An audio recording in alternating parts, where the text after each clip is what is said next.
Hello, this is Jennifer Kentner completing a screen recording for the Parent Teacher Communications Project. To begin, I will explain the system I used for communications with parents. Then I will explain my beliefs on parent and teacher communication and share some articles that I found on parent and teacher communication. First, the system that I used in my classroom was called Class Dojo. It is a website that my school as a whole uses. Teachers are encouraged to use it. We have a free membership. It's very easy to use, something that all teachers are knowledgeable with. I was the only teacher in first grade that used it, but my new team in fourth grade, the whole team uses it, so it's actually really connected and very helpful. To explain this, the students' last names are removed to protect their privacy, but I could just click on a student and parents could send me messages telling me if their student did their chores or their homework with a good attitude or were just listening really well. They could award a point. I could award a point for helping others, being on task, and participating. Students could remove points for bad behavior at home or not following directions, being off task, or talking. It was very, very helpful for my class as a whole. It was just another piece of classroom management that just reinforced the clip chart system that I had. This had a reward built into it. If the whole class reached 30 points by the end of the week, we would eat lunch together in the classroom. The students loved this. It was a tangible incentive that they could work towards. I also use this to develop reading groups. The students just got grouped on here. I could just pull up the group, say, get in your group. I could award the group the point. It was very, very easy. Portfolios was just work that the students had that I posted. I didn't use this too much because not all the parents got connected and the students weren't super tech savvy in first grade.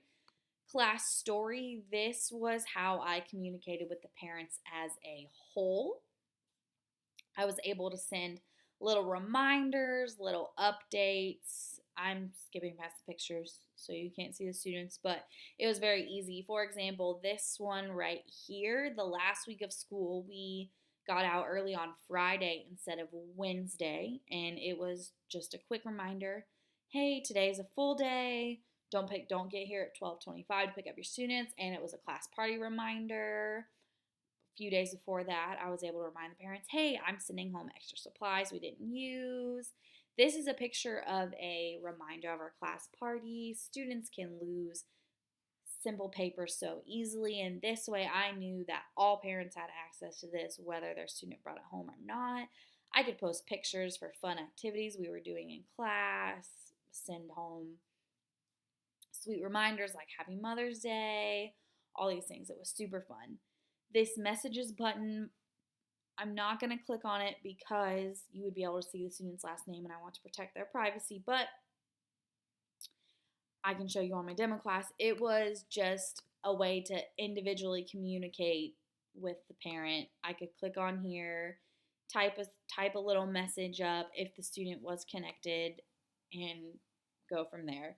For example, in one of my students, he was struggling with some behavior problems, and I was able to type up a really quick message to the parent, explain what was going on, and asked, hey, do you have any ideas for what to do, how we can help your student? I was able to recommend a program we have at school that helps students with stuff like that. Another example is one of my students won the Best All Around Student Award, and the parent was able to send me a thank you message, and I was able to communicate back. I often tried to use that system more to send positive messages of, hey, your student really persevered today in science and tried their hardest, or they did great on their math test, and just small things that kept the parents involved and in the know on a more personal level than the class story. So this is an overview of Class Dojo, why I use it, why I like it, and I definitely plan to continue to use this in fourth grade and beyond. So now that we have talked about Class Dojo, I will share my beliefs on classroom management. I really feel that parent communication is a big part of classroom management. Communicating with the parent for both positive and negative is so important. I really believe that with a positive communication relationship with the parent, the student is set on a way more successful trajectory through not only that school year, but the grade level, just everything.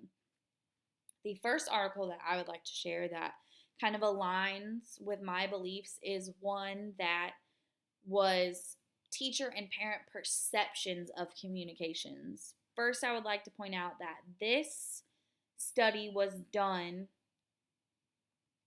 in a small, lower middle class suburban school district. So that is a limitation because suburban is different from rural and inner city and private. So it doesn't give a huge picture of parents and teachers, but it does give a good idea because many teachers are like minded and all parents care about their children and their education, hopefully. So I'm just going to share the recommendations that this article found. So basically, the biggest one was that parents and teachers both want more frequent, regular communication. Some, as it says, would like daily communication, but that can be difficult. So personally, I'm going to use this recommendation to shoot for a weekly communication. If that means sending weekly notes home, making weekly phone calls, using weekly Class Dojos, whatever it is, this article found that parents and teachers want to communicate more often and more regularly. Super fantastic. The second is that teachers, from the parent perspective, should consider more face-to-face meetings outside of parent-teacher conferences.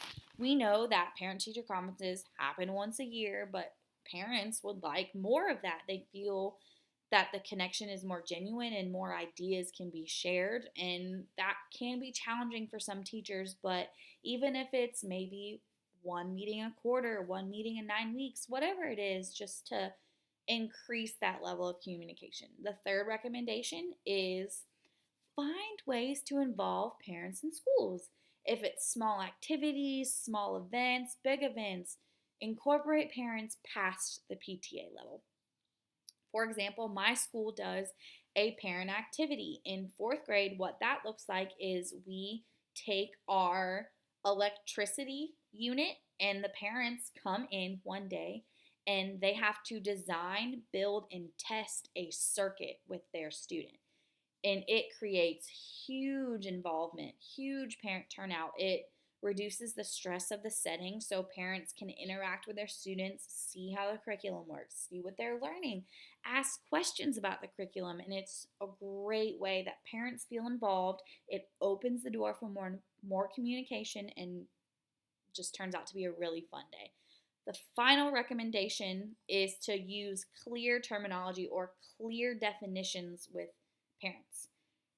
They did not go to school for an education degree. They don't understand necessarily how all IEPs work, all terms we use to define their children or their grades. So just being very clear-cut ideas, clear language that they know that they can understand. It reduces misunderstandings and helps create a more positive relationship. The second article that I found was for high school. It was based on high school students who had failed some classes and were not on track for graduation anymore. So this study was created that there was a control group and 2 experimental groups. The control group had no parent communication. The students just retook the course to try and pass and get back on track to graduate. One parent communication group had improvement communication. So the communication weekly to the parent was things their students can work on. And the last parent communication group was positive. Oh, your student did this really well.